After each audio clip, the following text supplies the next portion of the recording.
too.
Somewhere.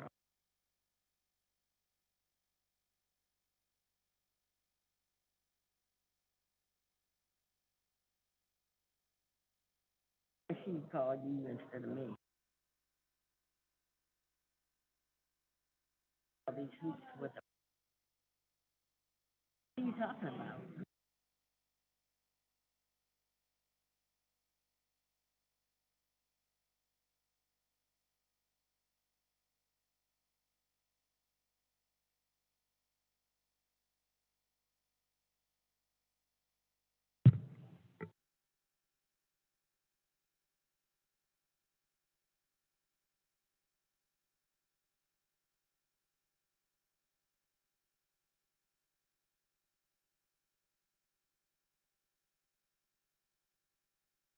Turn over.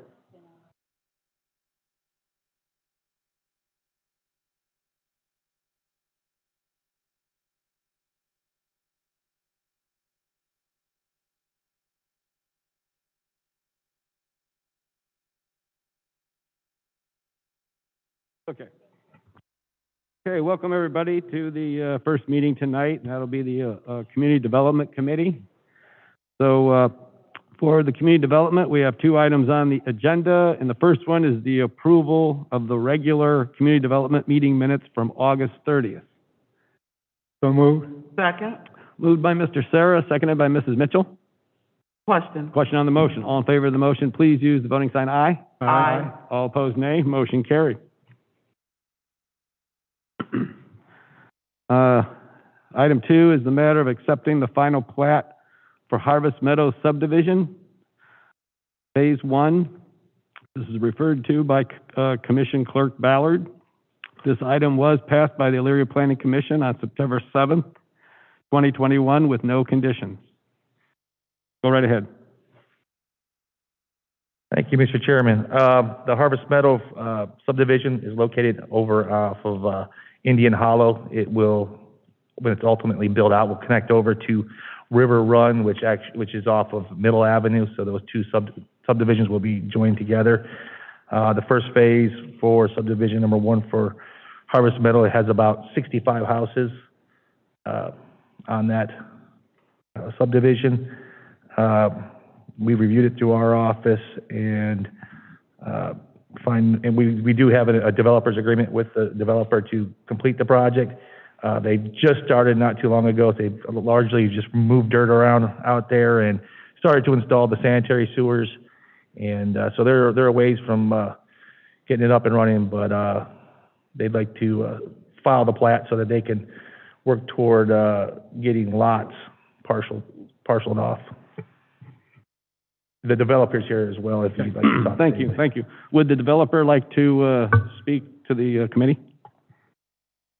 State your name and address of the company for the record. Sure. My name is Jeffrey Ratushin. I'm a land development manager with Cave Naming Homes. We're located in Richfield on Columbia Avenue, and I'm here to just say a few words on behalf of Cave Naming subdivision. We're very excited to be working in the city of Elyria and within the subdivision. I think Mr. Snyder had pretty well described the project in itself. Overall, it's a 4-phase subdivision, and we are submitting the first phase of about 65 homes for for approval, the plat for approval.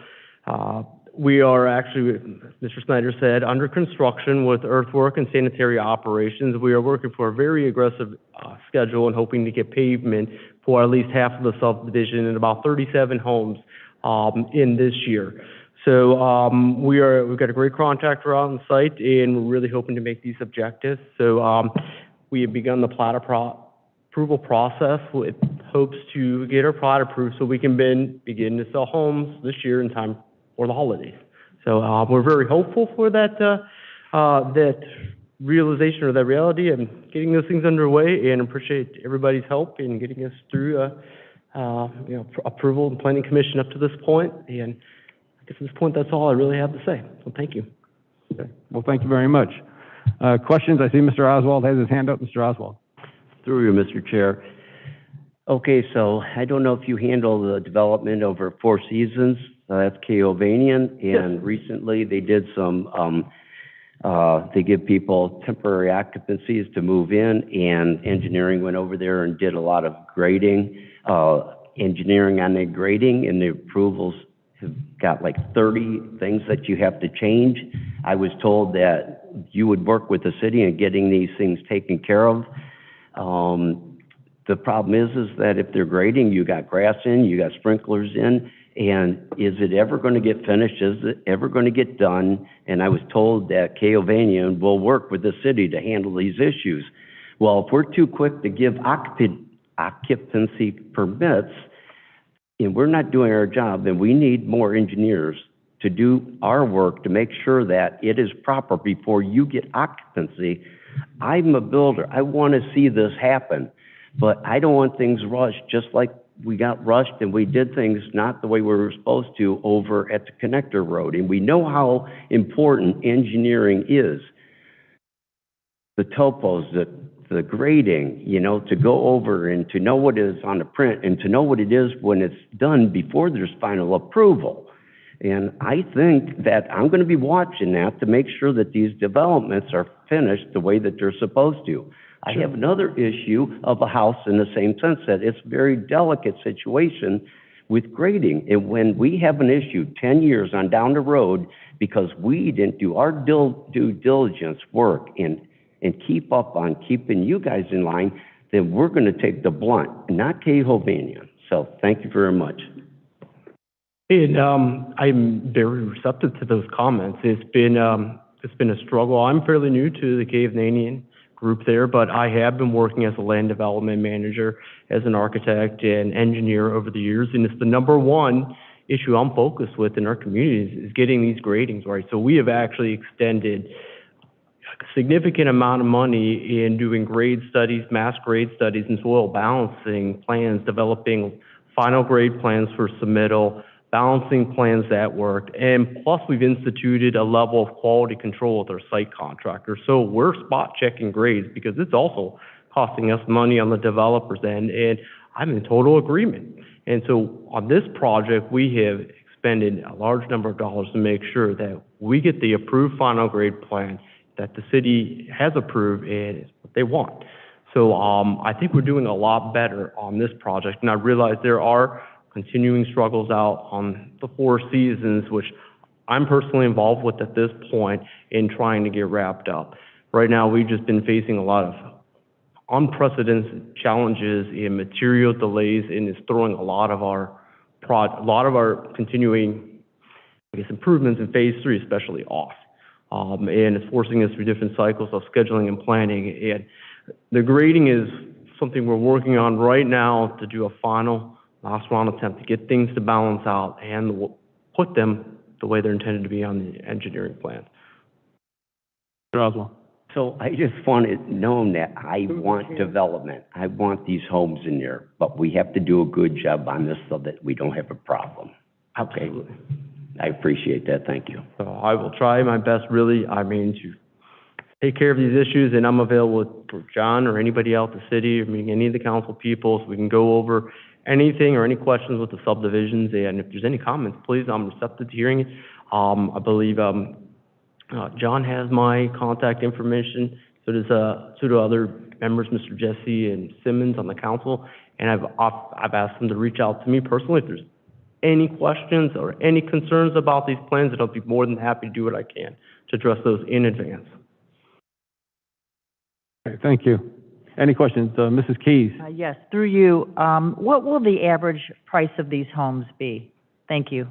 It's more than likely in the mid-200s. So these are smaller homes. They are an Aspire community, which is a starter home community. I think it's a very inappropriate fit for this area. We have a range of square footage starting from, I believe, around 1,200 up to, I think, around 2,000 square footage per year. So they're smaller starter size homes, but that's the target range we feel is a pretty good match for this area and what's going on. Okay. Any other questions? Concerns? Okay, seeing none, I will read the committee report. We have considered the matter of accepting the final plat for the Harvest Meadows subdivision number 1, phase 1. This was an ordinance authorizing the approval of the final plat for the said subdivision. The plat was approved by Planning Commission on September 7th with no conditions. Could I get a motion? So moved. Second? Moved by Mr. Sarah, seconded by Mrs. Mitchell. Question? Question on the motion. All in favor of the motion, please use the voting sign aye. Aye. All opposed, nay. Motion carried. Thank you, sir. Thank you. Thank you. Good point, because you have to think that.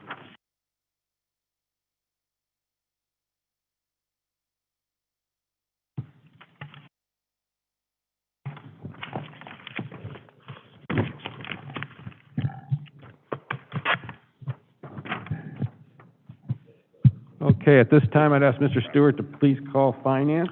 I'll call finance to order. Thank you, Mr. Stewart. We have 3 items on the agenda for the joint meeting of Community Development and Finance. The first one is the approval of the September 13th joint meeting minutes. Can I get a motion from Community Development? So moved. Second. Moved by Mr. Sarah, seconded by Mrs. Mitchell. Question? Question on the motion. All in favor of the motion, please use the voting sign aye. Aye. All opposed, nay. Motion carried. Okay, item 2 is the matter of a downtown facade improvement program for the redevelopment program applicants for 353, 355, 357, 359, and 361 Broad Street. Referred by Assistant Director of Economic Development, Calvert. Thank you, Mr. Chair. So Mr. Elder has submitted 2 grant applications for these buildings. The first is a downtown facade improvement grant, which is to replace windows on the 2nd floor of the building. The total cost for the project is $43,095, and Mr. Elder is requesting reimbursement of $10,000 through the grant program. All program requirements have been met, and the EEDC recommended approval at their meeting on September 10th. So that is for that downtown facade grant portion. The second request was for the downtown redevelopment program. This is our first qualified application for this program. So if you'll recall, earlier in 2021, we created, Okay. I'm sorry, Director. We're going to have 2 committee reports, so we'll concentrate on the one, but don't go away. Thank you. Does anybody have any questions in regards to item 2 on the agenda? Because there will be 2 ordinances. Okay, it was pretty self-explanatory. You did a good job. We appreciate that. I'll read the committee report. We have considered the matter of the downtown facade improvement program and downtown redevelopment program. Right.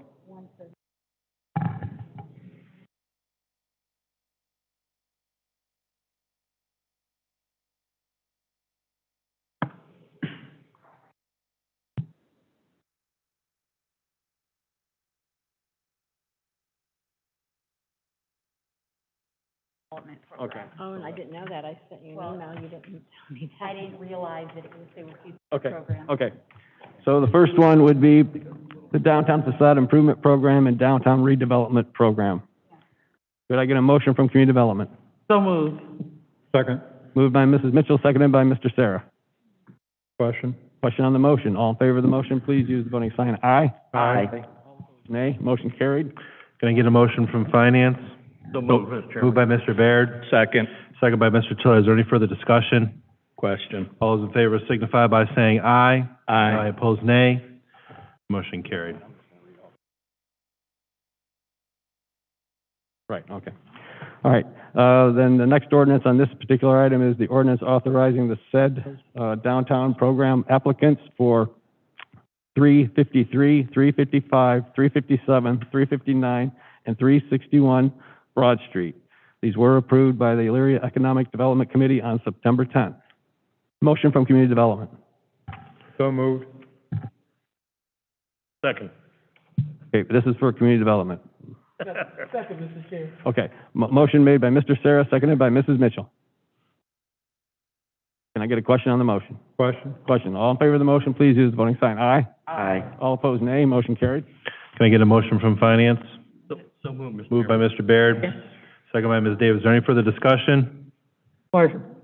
Question has been called. All those in favor signify by saying aye. Aye. Opposed, nay. Motion carried.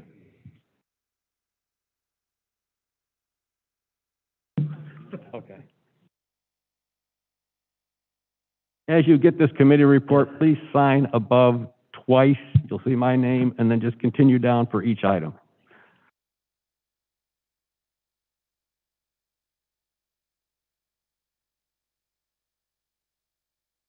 Okay, next item is the matter of the downtown facade improvement program applicant for 100 4th Street and the waiver of the boundary lines for this applicant. Director Calvert. Thank you, Mr. Chairman. So this downtown facade improvement grant application came from Keith Black, who owns Espresso Bakery on 4th Street. He is seeking the downtown facade improvement grant for exterior building improvements, including windows and doors at his building. The total project cost is $10,989, of which $5,494 is eligible for reimbursement through the grant program. The EEDC did meet on September 10th and approved the application. A waiver was required for the boundary. So the way the program guidelines are written, Mr. Black's building is just outside that boundary line on the other side of the street. So it did require a waiver, which the EEDC met on September 20th and voted to waive that boundary requirement. Okay, thank you. Are there any questions? Mr. Tollett. Through you, Mr. Chairman, when we looked at the drawing, and this is just for the group, when we looked at the drawing, they took, it looked like they took a ruler and drew a perfectly straight line from point to point.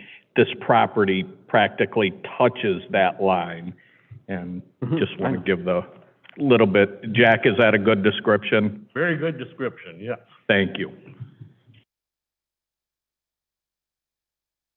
Any other questions? Okay, seeing none, I'll read the complete committee report.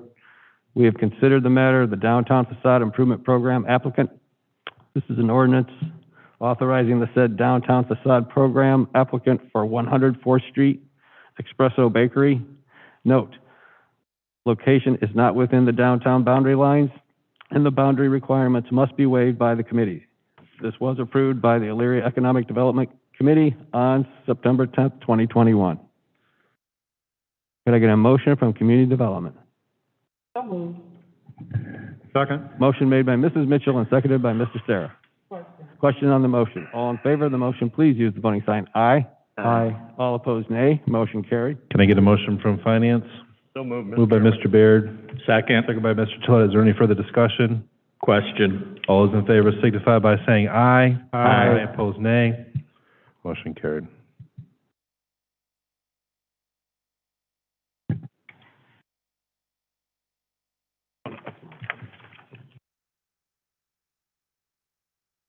Okay, seeing no further business for the Community Development Committee, I would accept a motion to adjourn.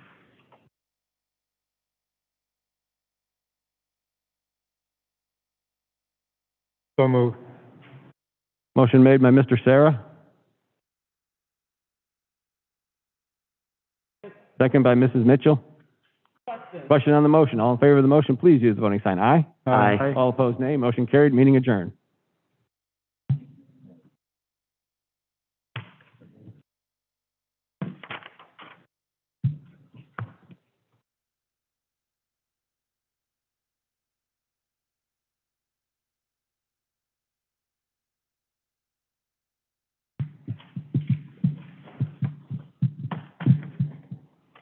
really. Twice, I see where you signed twice. They split it up into two different ones.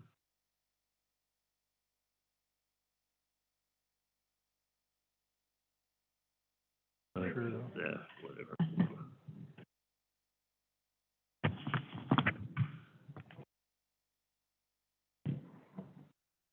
This one, they just. We have the paperwork, we. Just want to make sure.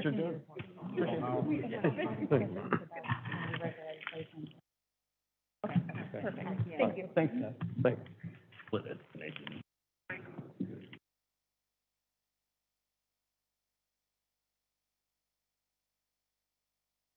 Nice. You did sign it once.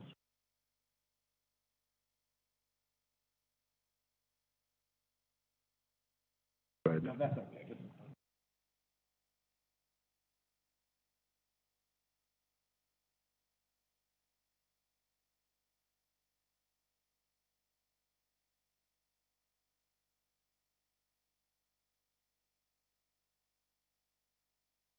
Right.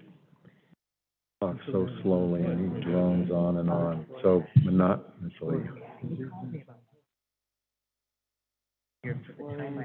Yeah.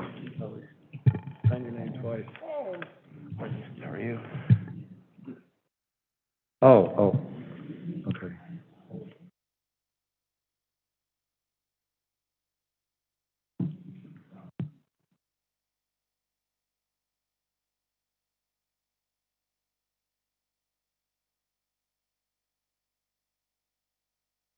Then you can go buy it from Stephen at Rise in Lorraine.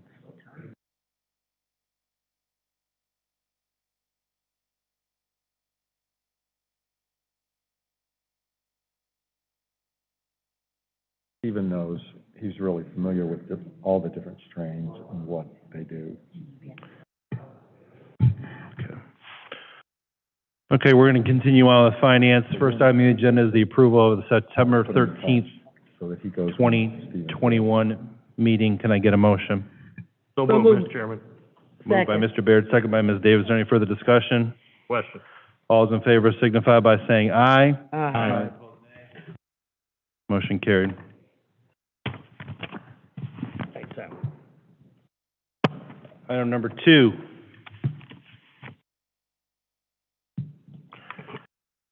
We consider the matter of the purchase of a Scott X3 Pro SCBA cylinders and fill station for the Elyria Fire Department.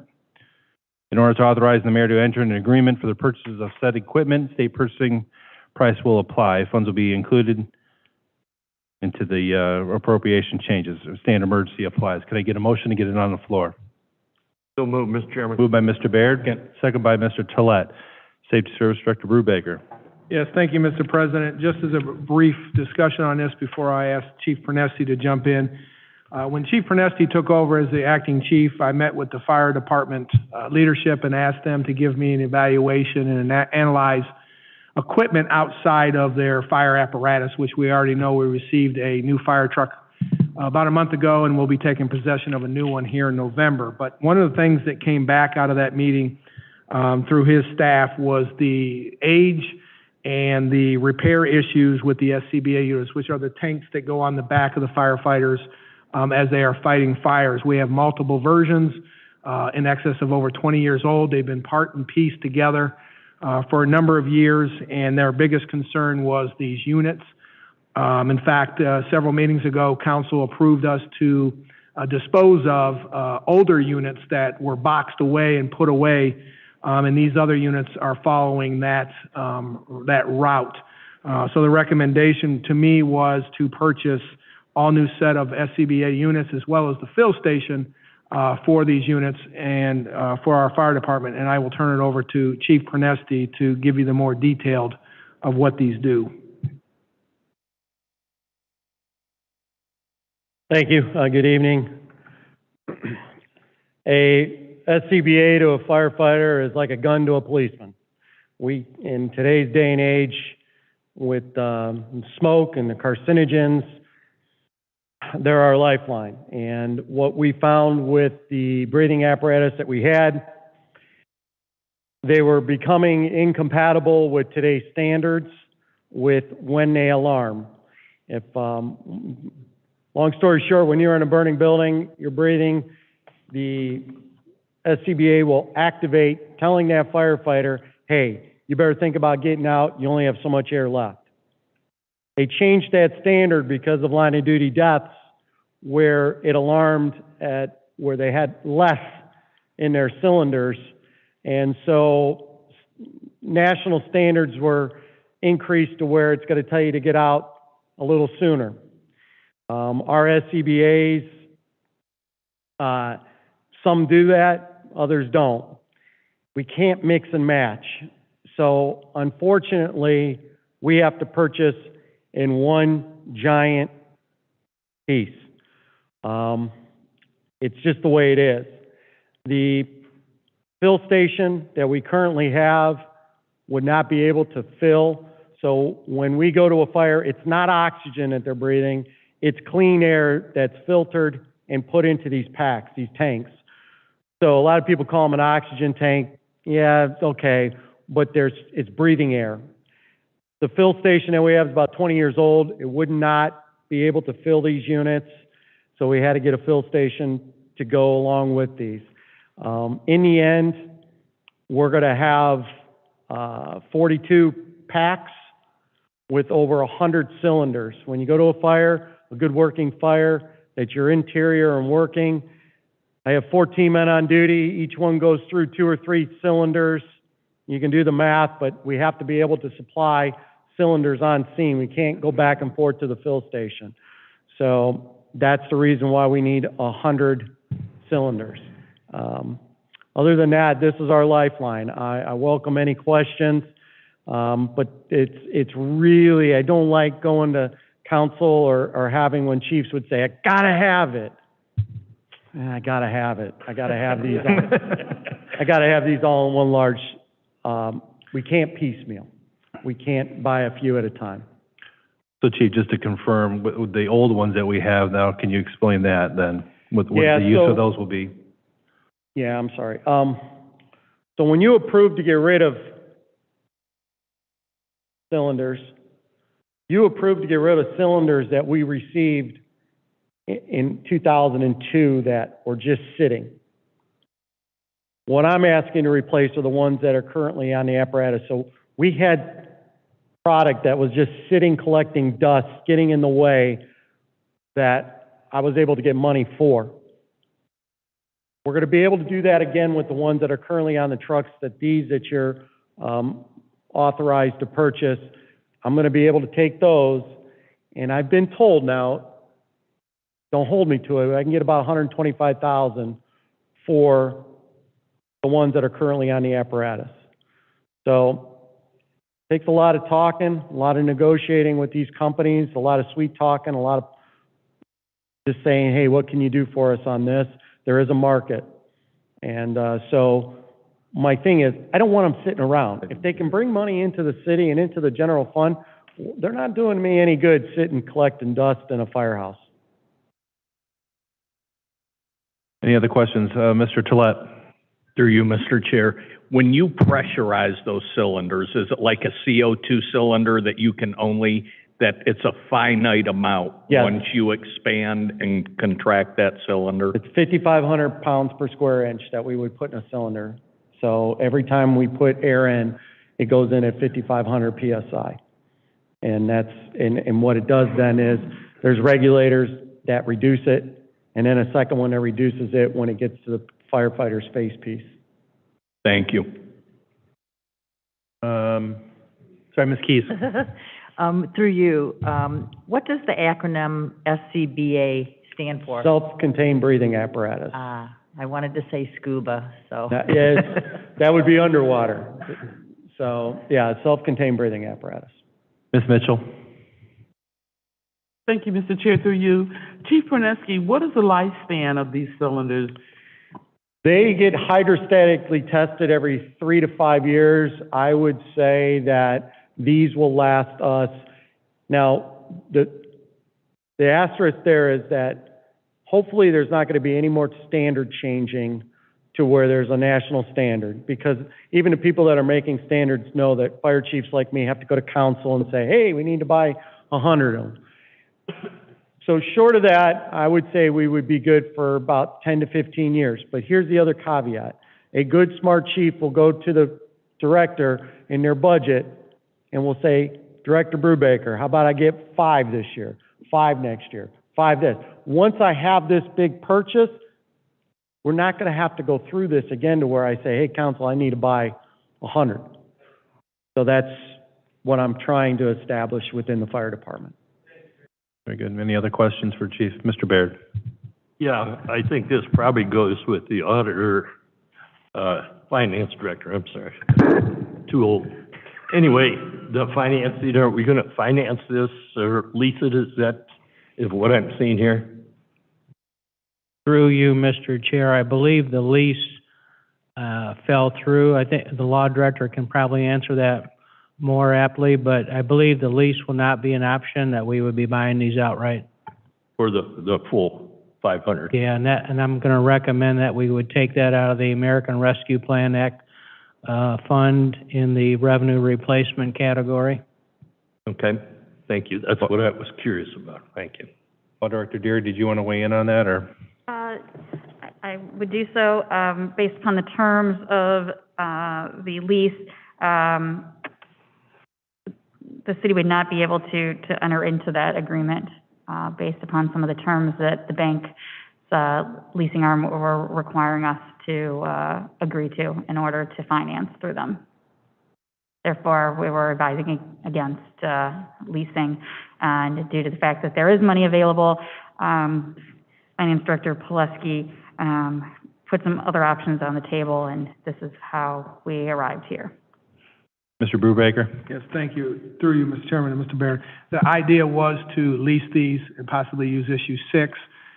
Fortunately, the law director's office did their due diligence, and lease, as she said, fell through, but I also wasn't real thrilled about $150,000, $200,000 a year out of issue $6 that we could be using elsewhere when we have the ability for the ARP money. So it was preferable to use it out of that. I agree. Right. Good decision. I think that's the right decision. And, you know, as the chief says, this is life-saving. Can't do the job without it. So this is the way to go. People's lives are at stake here. Right. I would agree with that, Mr. Baird. And it seems like Chief Pernesti has got a plan moving forward with the replacement of these, is just kind of putting that in that process and that setup there. So is there any further discussion? Question been called. All those in favor signify by saying aye. Aye. Opposed, nay. Motion carried. Mr. Chairman, through you, just excuse me, is this put through as an emergency? Yes. Okay, thank you. Thank you, Chief.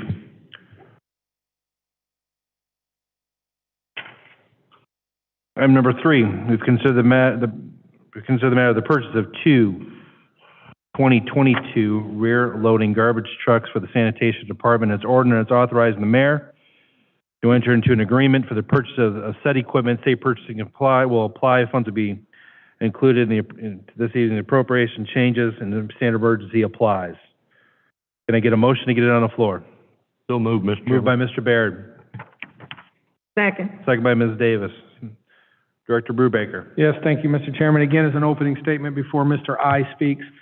Earlier this year, council thankfully approved the purchase of a side loading truck utilizing issue $6, and we'll have that somewhere, I believe, late this year, early next year, and then we have one coming later this year. But Mr. I ran into a problem with, we have 3 rear loading trucks, and those 3 rear loading trucks, we are putting a great amount of money into repairs. They're much older vehicles. And the thought process was to look at purchasing 2 new rear loading trucks to replace 2 of the 3 that we have. I think I stated a couple council meetings ago that one of the problems we were having also with this is even when we had all 3 of our rear loading trucks went down for several days, we were using a side loader truck with personnel to do bulk pickup, and we're using flatbed trucks to pick up bulk until we could get those on the road. And on top of that, we were, I think, number 40 on the list to even rent a rear loading truck. And so this is why this is before you this evening, and Mr. I can give you a little bit more detail. Mr. I?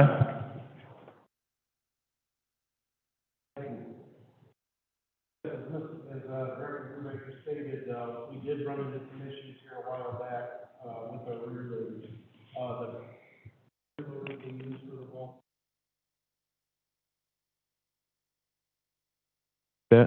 Okay, sorry about that. Yeah, here about 3 weeks ago, we came into a situation where we had 2 of the trucks go down, and we were picking up the entire city with 1 truck. That was quite a challenge for my guys. We were literally using as he stated, a side loader, which is, they're not designed for that. And we got what we could with the side loaders, and what we couldn't get with the side loader, we were loading on a flatbed truck and hauling to the 1 rear loader that we had out working on the road, and it was a nightmare for a few days there. And the thing about it is we're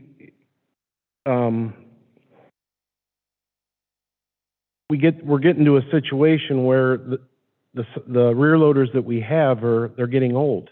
The oldest one I have is a 2013. I have a 2013, a 2015, and a 2019.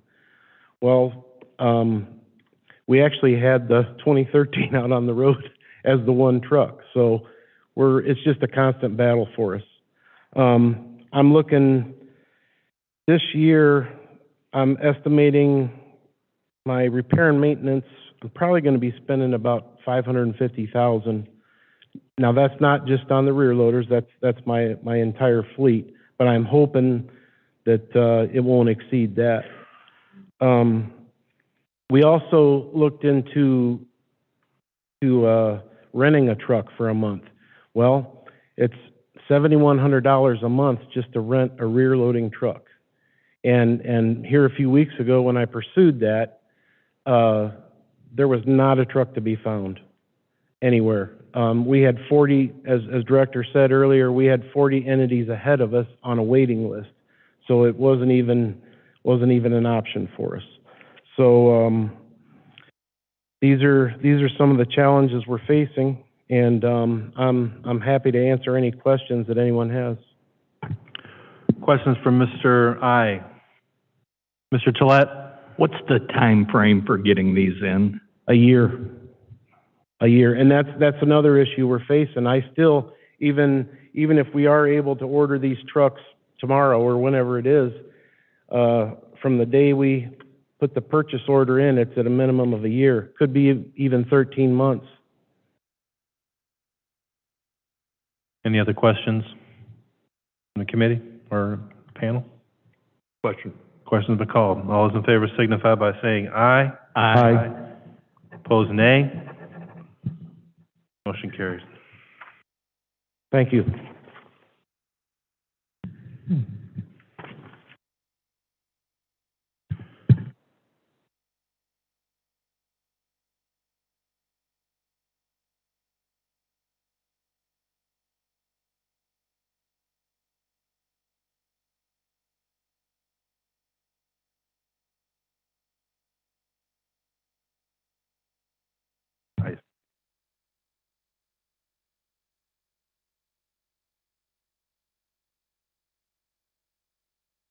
Item number 4, we've considered the matter of the purchase or lease of a 2021 Curvac Hydro excavating truck for the Water Distribution Department. In order to authorize the mayor to enter into an agreement for the purchase or lease of said equipment, state purchasing price will apply. This matter was approved or has been approved by the Utilities Committee on 9/22 of 2021.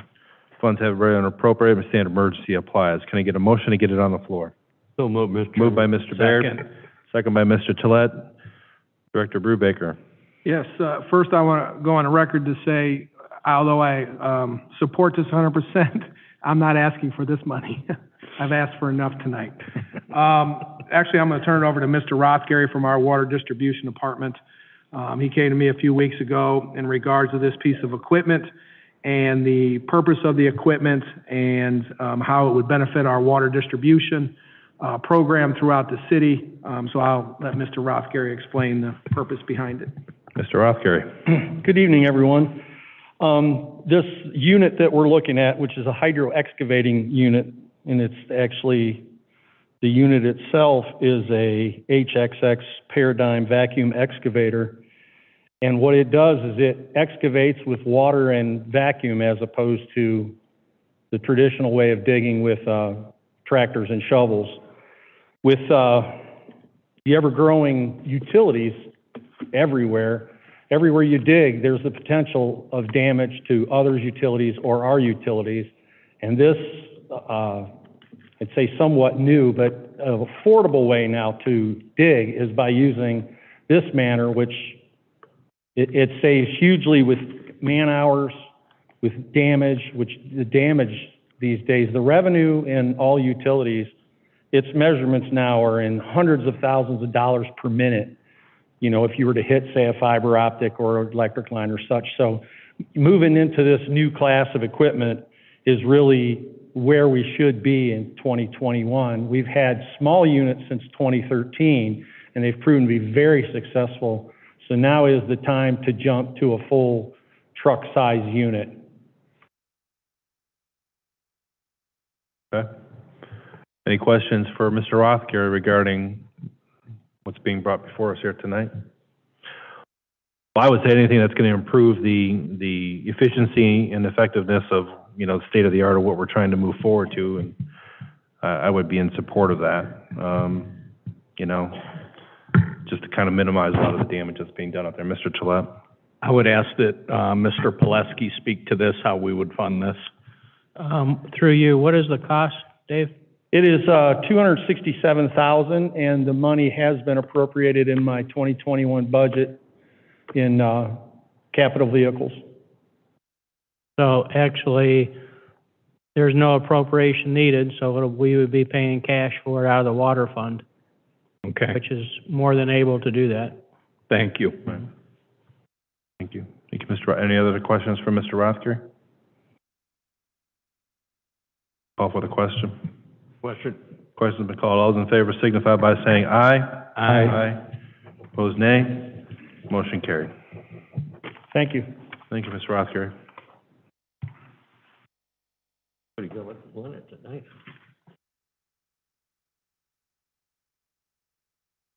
Last item on the agenda is the matter, we consider the matter of the 2021 permanent appropriations in order to authorizing to amend the 2021 permanent appropriation ordinance number 2021-50 per the attached.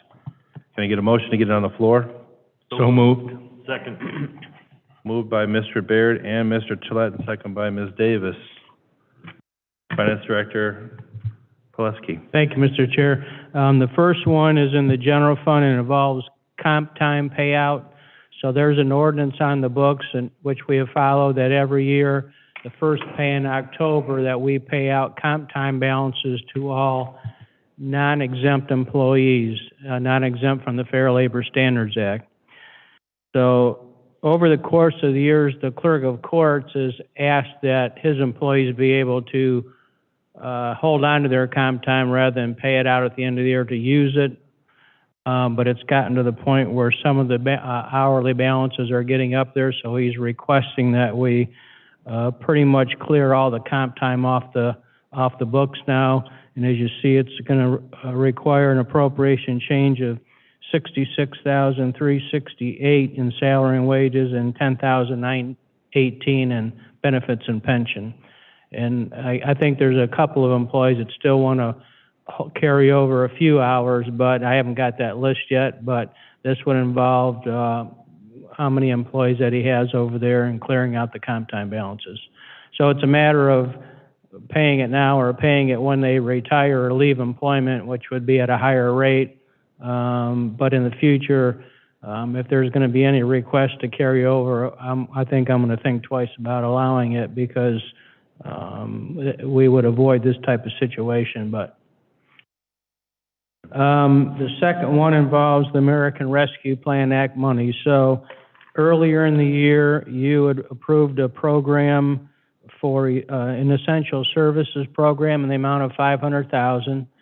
So Ashley Scott has inquired as to when that money would be appropriated. So I've included that on tonight's exhibit. So we're going to create a department called PH, Public Health, Economic Impact, which is one of the categories under the ARPA Act and Essential Service Program, so appropriating the $500,000 in operating and maintenance that you approved earlier in the year for that program. Also, in that same line is the Public Health Negative Economic Impact Small Business Program. You also passed an ordinance authorizing a $500,000 program there. So that is included in tonight's amendment. And if you recall, I believe it was at the last finance meeting, maybe the one before, Judge Bennett visited us with his request to complete his computerization of their court proceedings. So that money would be appropriate under the revenue replacement category, government services - Muni Court, which would be a new department we're creating. So that would be an appropriation of $90,000. And then we discussed the SCBA units in the fire department.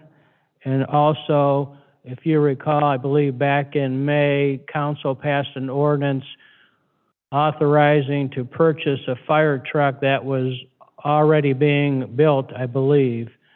And we had to act quickly. So at that time, we had in the ordinance that we would determine the fund from where that would be paid for. Now we have to encumber the money because we're going to take ownership of the truck, and I believe in about a month.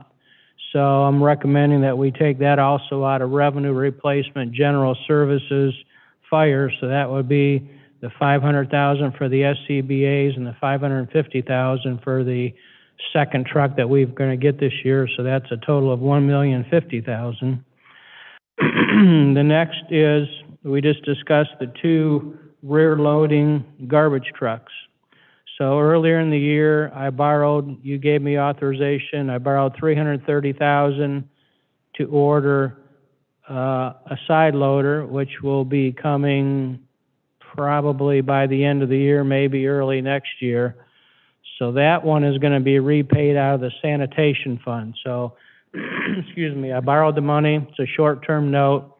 We'll probably take 5 years and pay that $330,000 off out of the sanitation fund, which is really where all these trucks should be purchased from. The second side loader that we ordered, we chose to take that out of the Issue 6 fund because the sanitation fund is still struggling. So that one has also already been ordered. Now these next 2, I'm recommending, obviously we need the trucks, and I'm recommending that we create a department under the revenue replacement category under general service for the sanitation department and appropriate $532,000 for the purchase of these 2 rear loaders out of the ARPA money. So with these 3 additions to the revenue replacement government services, still leaves us with 3.9 in that category that's not appropriated. Because the amount that I calculated for revenue replacement was about $5.5 million. And the final one tonight is adding $280,400 to the wastewater pollution control capital outlay.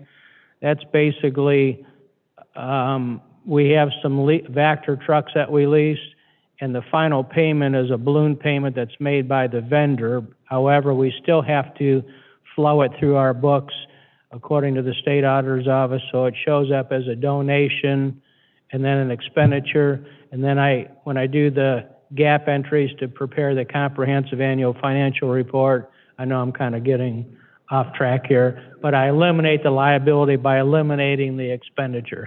So it's kind of like a 2-step, doesn't involve any cash, but we still got to appropriate it. Well, Ted, that's why you and John are the best in the business. So, Mr. Jesse. Yeah, thank you, Mr. President, or through you. I was just going to say thank you, Ted. Yeah. Any other questions in regards to what's being, for the appropriation changes across the board from top to bottom?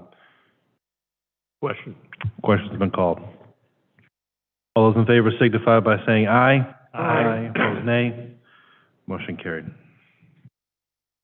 There's nothing more to come before this committee. I entertain a motion for adjournment. So moved, Mr. Chair. Moved by Ms. Davis. Second by Mr. Tolet. Is there any further discussion?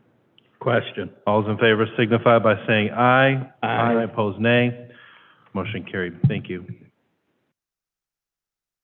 Okay, that was smooth and easy. Hey.